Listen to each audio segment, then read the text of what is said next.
కనకం,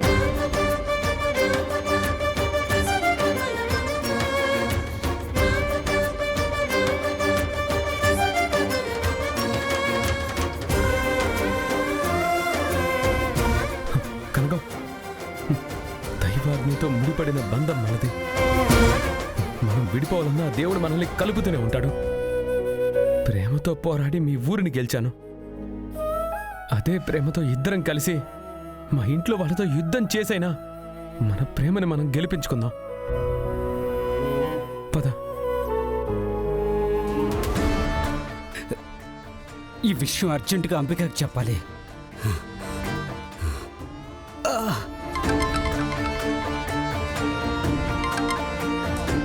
ఏమైంది సుభాష్? ఆ లక్ష్మిని విహార్ని చంపేశావా? లేదంబిక, వాళ్ళిద్దరిని చంపడానికి చాలా ప్రయత్నం చేశాను, కానీ నీ వల్ల చేత కాలేదా? అసలు నువ్వు ఇలాంటి పళ్ళకి పనికిరావు సుభాష్. నిన్ను నమ్ముకుని నేను చాలా పెద్ద తప్పు చేశాను. అంబిక, నిన్ను డిసప్పాయింట్ చేశాను. I'm very sorry. కానీ నీకు విషయం చెప్పాలి. ఏంటది? నాకు ఆ లక్ష్మీ విహారీల విషయంలో ఏదో తేడా కొడుతుంది. తేడానా? ఏంటది? ఆ లక్ష్మి కోసం విహారీ చాలా తపన పడిపోతున్నాడు. ఆ లక్ష్మి లేకపోతే వాడు బతకలేనంతగా ఫీల్ అయిపోతున్నాడు. వాళ్ళిద్దరి మధ్యలో ఏదో ఉందని నా ఫీలింగ్. అలాగా? వాళ్ళ గురించి మనం ఇంకా డెప్త్గా ఆలోచించాలంబిక. వాళ్ళ సంగతి తర్వాత. నువ్వు ఎవ్వరికీ కనబడకుండా వెంటనే అక్కడి నుంచి వెళ్ళిపో. నేను చెప్పేంత వరకు బయటికి రావద్దు. అలాగే అంబిక.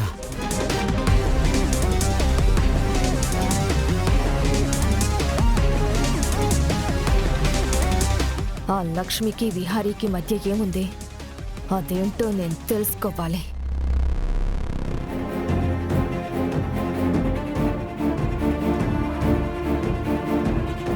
ఇప్పుడు ఇంటికి వెళ్తే విహారీ గారు అందరి ముందు నిజం చెప్పేస్తారు. నిజం తెలిసిన మరుక్షణం పద్మాక్షమ్మ, సహస్రమ్మ అస్సలు ఊరుకోరు. చాలా పెద్ద గొడవలు అవుతాయి. ఏ కుటుంబం కలవాలని విహారీ గారు ఇంత కష్టపడి అందరినీ కలిపారో ఆ కుటుంబం మా బంధం వల్ల పీటలు వారుతుంది. నా వల్ల విహారీ గారికి, యమునమ్మకి నా అనేవాళ్లు లేకుండా ఫ్యామిలీ నుంచి దూరం అవ్వాల్సిన పరిస్థితి వస్తుంది. ఇప్పుడు విహారీ గారిని ఎలా ఆపాలి?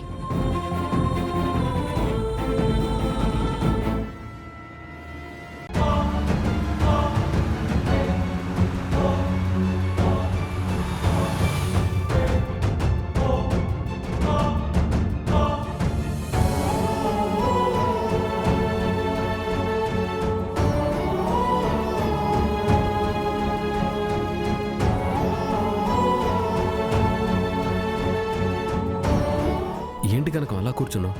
దిగు.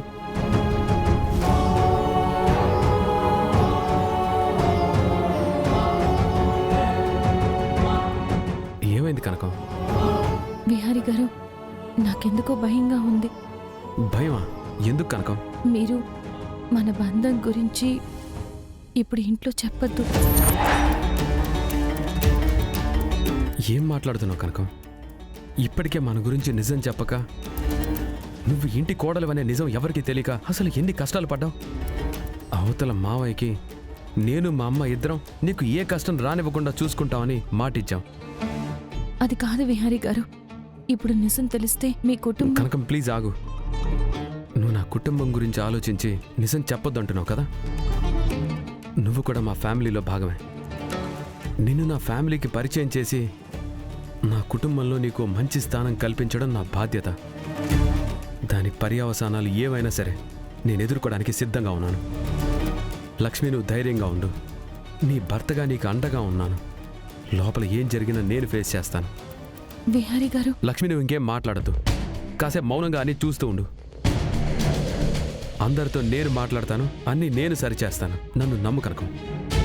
ఇన్ని రోజులు అనామకురాల్లా ఈ ఇంటికి వచ్చావు, అలాగే ఇంట్లో తిరిగావు. ఈరోజు ఈ ఇంటి కోడలుగా నువ్వు లోపలికి రావాలి.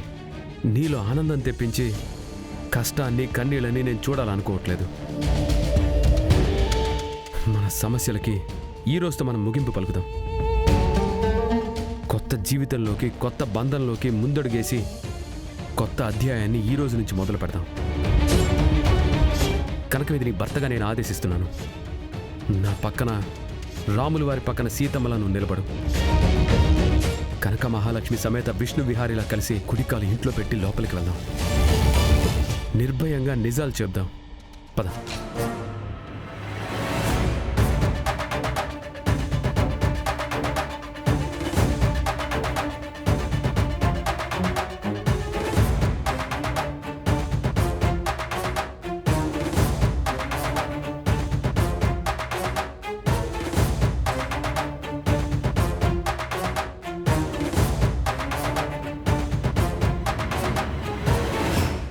యమునమ్మా, వస్తామా, చార్కేశ్వర్ గారు, లక్ష్మమ్మ, విహార్ బాబు గారు వచ్చారు. రండమ్మా. లక్ష్మమ్మ, విహార్ బాబు గారు, ఒక్క నిమిషం ఆగండి. ఏమైందిరా పండు? రండమ్మా.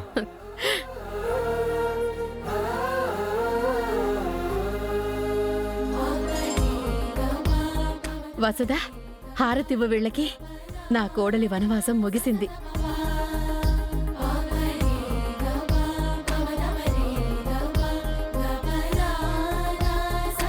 అవునక్క, ఈరోజు నుంచి వాళ్ళు కొత్త జీవితం ప్రారంభించబోతున్నారు.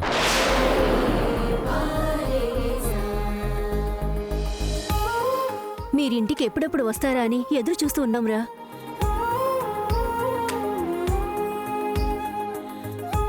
వసుదమ్మా, ఇప్పుడు ఇవన్నీ ఎందుకు?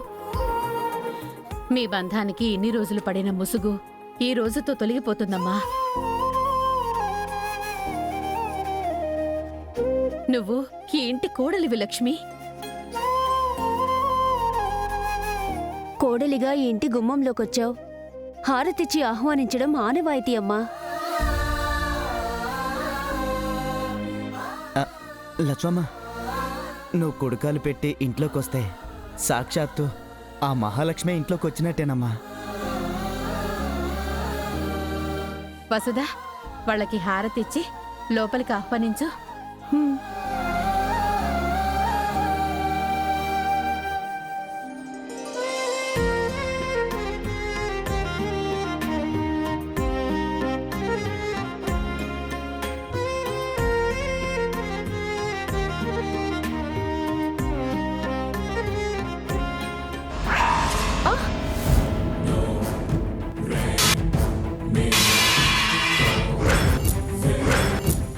అయ్యో,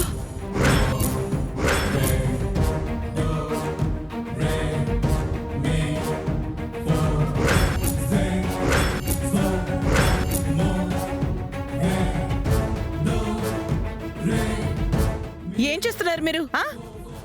దానికి హారతిచ్చి ఆహ్వానించేంత ఘనకార్యం ఏం చేసింది?